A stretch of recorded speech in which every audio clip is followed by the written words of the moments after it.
Hello everyone, it's me Clayton. I just finished watching the first two episodes of X-Men 97.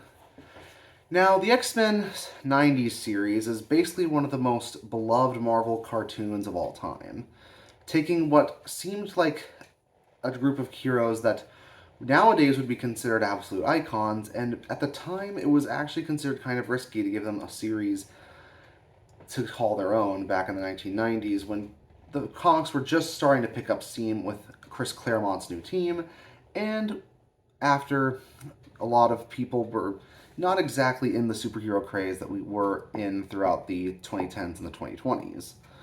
But with great writing, great animation, and giving us proper adaptations of some unforgettable comic storylines, the original X-Men series is in basically the Hall of Fame for superhero cartoons, if one ever happens to be made.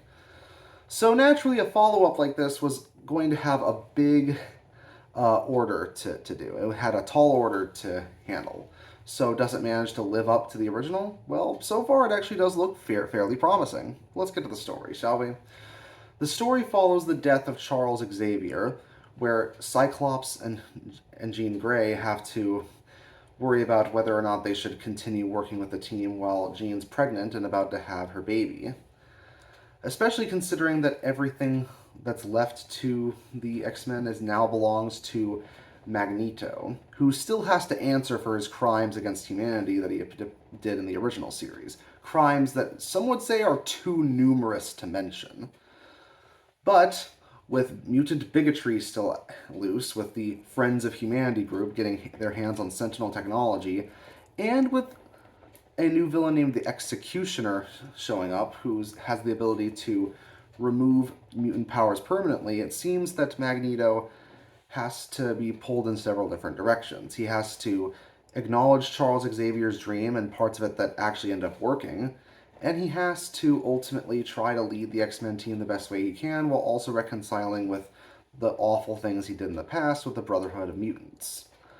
So that's all I'll say about the story.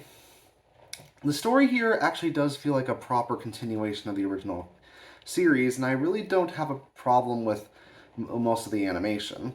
I like the new style. It's very fluid for the action scenes, it's stylized for all the characters, and most of the designs still feel like they stay true to the 90s series while still feeling like they're doing their own thing. It's basically how I'd handle their designs for the most part. And with that being said, I also appreciate that the series maintains the tone and the writing quality of the original series, even having some fun callbacks here and there, with Cyclops using the not line in one of his first action scenes, and it still manages to have the heart and soul the original series had as well. Storm's monologue about how following at the end of the second episode is actually hits pretty hard once you see what leads up to it. And I like the idea of giving Magneto some real character development, having him regret some of the things that he did in the past, and acknowledging putting himself in a tough position to lead the X-Men while also legitimately being a criminal. He has to ultimately reconcile with the horrible things he did in his past while also trying to build a new future for the mutants, since he can actually see coexistence as something that could theoretically happen given the end of the original X-Men series in 1997. So I honestly feel that this could ultimately work if Magneto sticks to his guns and maybe even has hints that he could be redeemed.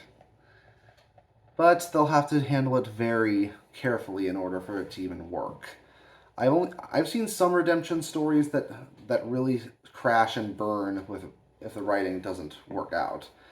And given some of the events of the first two episodes, they definitely show that they can take a lot of risks, but will it be too risky for its own good, or can they actually manage to make the story work? We'll see how it goes. So, it looks like I'm following this week to week 2. See you next time.